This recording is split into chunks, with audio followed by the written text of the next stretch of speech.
एक आदमी की महंगी वॉच गलती से समुद्र में गिर गई, लेकिन जब वो उसे ढूंढने नीचे गया तो उसे ऐसी चीज मिली जिसकी उसने कल्पना भी नहीं की थी। जैसे ही उसने रेत हटानी शुरू की, उसके नीचे से एक बहुत पुराना डैगर निकला। ये डैगर इतना पुराना था कि उसकी सरफेस पर जंग लग चुकी थी, लेकिन फिर भी उसकी शाइन अब तक बरकरार थी। आदमी ने ध्यान से देखा तो उसके हैंडल पर कई कीमती डायमंड्स जड़े हुए थे, जिससे साफ पता चल रहा था कि यह डैगर बहुत महंगा और ऐतिहासिक है। आदमी तुरंत डैगर लेकर जहाज पर लौटा और अपने साथियों को बुलाया। इसके बाद सब फिर से समुद्र में उतर गए। उन्हें अंदाजा भी नहीं था कि इस समुद्री इलाके में इतना ट्रेजर छुपा हो सकता है। थोड़ी ही देर में उस आदमी ने रेत से एक बड़ा भारी पत्थर निकाला। उसे देखते ही उसके एक्सपीरियंस ने बताया कि यहाँ जरूर कोई डूबा हुआ जहाज होगा। उसने टाइम वेस्ट किए बिना अपना डिटेक्टर निकाला और जांच शुरू कर दी। अचानक डिटेक्टर की नीडल बहुत तेजी से हिलने लगी, जिसका मतलब था कि रेत के नीचे कुछ बड़ा छुपा हुआ है। उसने ब्लोअर मशीन चालू की और रेत हटाना शुरू कर दिया। जैसे जैसे मशीन चलती रही, जमीन के नीचे दबी चीज धीरे धीरे बाहर आने लगी। उसने देखा कि वो एक बहुत पुराना कैनन था, जो शायद सेकेंड वर्ल्ड वॉर का हो सकता था। समुद्री पानी ने उस कैनन को थोड़ा नुकसान जरूर पहुंचाया था, लेकिन इतनी पुरानी और ऐतिहासिक चीज अच्छे दामों में बिक सकती थी। उसने कैनन को रस्सियों से बांधा और एयरबैग्स में हवा भरनी शुरू की, ताकि कैनन को धीरे धीरे ऊपर खींचा जा सके। वो कैनन को आसानी से ऊपर खींचने लगा,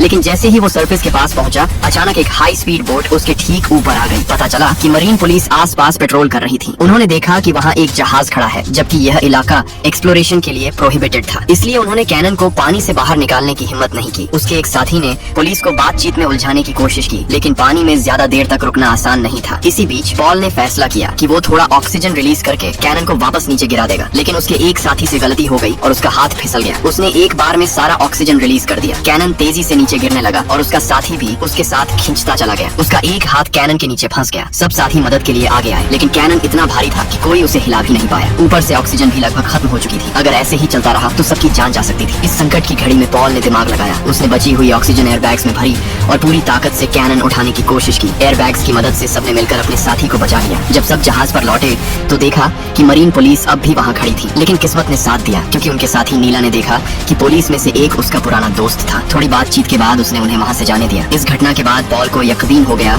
कि इस समुद्री इलाके में बहुत सारा ट्रेजर छुपा है। अगले दिन वो फिर से पूरा सामान लेकर समुद्र में उतरा। इस बार आधा घंटा भी नहीं हुआ था कि उसे अचानक कुछ अजीब लगा। जब वो थोड़ा और पास गया तो उसने देखा कि वहाँ एक क्रैश्ड प्लेन पड़ा है। वो तुरंत उसकी तरफ बढ़ा और जांच करने लगा, लेकिन जो चीज पॉल ने वहाँ देखी उस पर यकीन करना मुश्किल था। कुछ दिन पॉल बिल्कुल खामोश रहा और जब सही समय आया तो वो फिर से अपने साथियों के साथ ट्रेजर निकालने लौटा। सबसे पहले उसने अपना वही हिस्टोरिक कैनन ऊपर खींचा, लेकिन इस बार उसकी मशीन की रोप टूट गई और कैनन फिर से तेजी से पानी में गिरने लगा। लेकिन इस बार कैनन एक पुराने जहाज पर जा गिरा। शायद पॉल की ये गलती उसकी जिंदगी की सबसे कीमती गलती थी। वो फिर से डुबकी लगाता है और ये उसकी जिंदगी की सबसे कठिन डाइव साबित होती है।